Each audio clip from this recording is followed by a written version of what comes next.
आकाशवाणी संबलपुर जुहार आंचलिक खबर पढ़ुचन बंदिता मिश्र। राष्ट्रपति द्रौपदी मुर्मू 78 नंबर स्वाधीनता दिवस अवसर आज देशवासी को संबोधन करबे।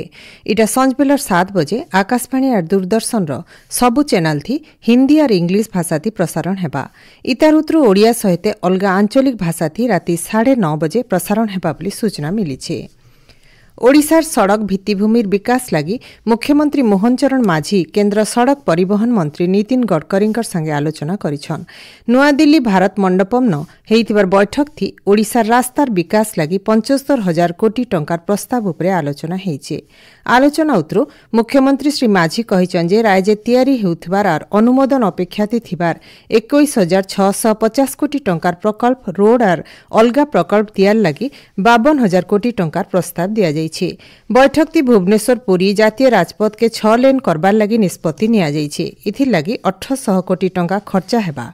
सेंता 200 किलोमीटर लंबा चंडीखोल बड़बिल जातीय राजपथ लगी 10,000 कोटी, 46 किलोमीटर लंबा केसिंगा जूनागढ़ जातीय राजपथ लगी 1,000 कोटी, 54 किलोमीटर लंबा खोर्धा नयागढ़ चारथाकिया रास्ता प्रकल्प लगी 1100 कोटी टंका व्यय अटकल करा जाइछे। इ 15,000 कोटी टंकार सब प्रकल्प के सहमति मिलिछे और प्रकल्प मानक डीपीआर तैयार करबा लगी निष्पत्ति निया जाइछे बोली मुख्यमंत्री कहिछन। सेंता अटल एक्सप्रेस वे अधीन 969 किलोमीटर लंबार मोटू तिरिंगी प्रकल्प और पश्चिम पूर्व संयोगीकरण कॉरिडोर लगी पाखापाखि 15,000 कोटी टंका खर्चा करा जिबा। इ कॉरिडोर 9टा जिला देइकरी जिबा बोली सूचना मिली।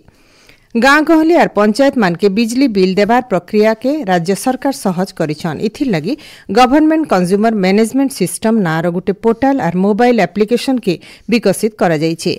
उपमुख्यमंत्री कनकवर्धन सिंहदेव और पंचायतीराज मंत्री रविनारायण नायक गलाकाल इस सेवा के लोकार्पण करिछन।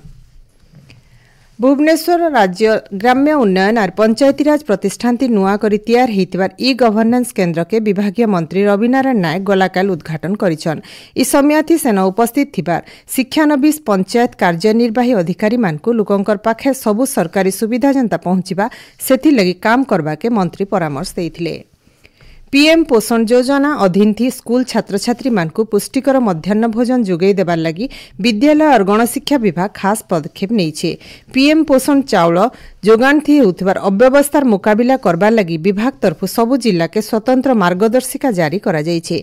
मार्गदर्शिकाती कहा जाइछे जे जिलापालकर तरफु स्वीकृति पाइथिबार मध्याह्न भोजन चाउल परिवहन कॉन्ट्राक्टर जिला शिक्षा अधिकारी चाउल वितरण बाबदे विवरणी नेबे।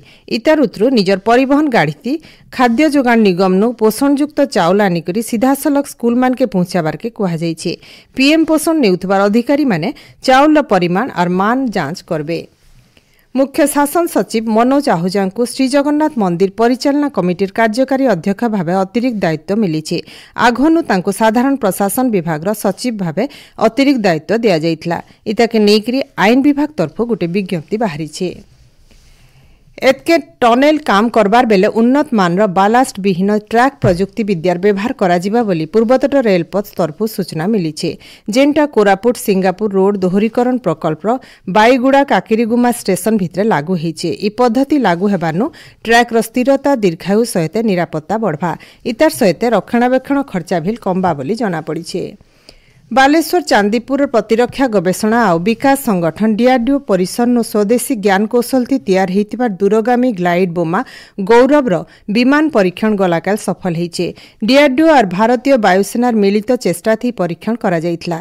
1000 केजी ग्लाइड बोमा भारतीय वायुसेनार युद्ध विमान सुखोई 30 नो छड़ा जिबार उतरु धारी समयाथी धामरार व्हीलर दीपण थिबा लक्ष्यस्थल के भेद करा जाइतला। राज्य मिशन शक्तिर माँ माने 54 लाख तिरंगा तैयार करिछन। अगस्त मास शेष तक सबु तिरंगा बांटवा लगी दिया जिबा बोली मिशन शक्ति विभाग कमिश्नर और शासन सचिव शालिनी पंडित कहिछन। नुआपड़ा जिला खड़ियाल हाईस्कूल पड़िया ठाने 15 number Raja Anup Singhdeo memorial football tournament 2 number semifinal match गलाकाल शेष होइछे। इ मैच खड़ियाल और जोराबंधा दल भितरे करा जाइतला। खड़ियाल दल 2-1 गोल थी जीतिकरी फाइनाल थी पहुंची। आइबा काल फाइनाल मैच हेबा बोली सूचना मिली।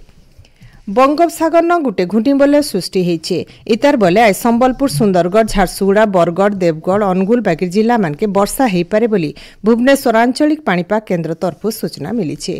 एच निरांचलिक खबर इन शेष आर बेलर आंचलिक खबर सुनी पार्बे राति 8:30 थी।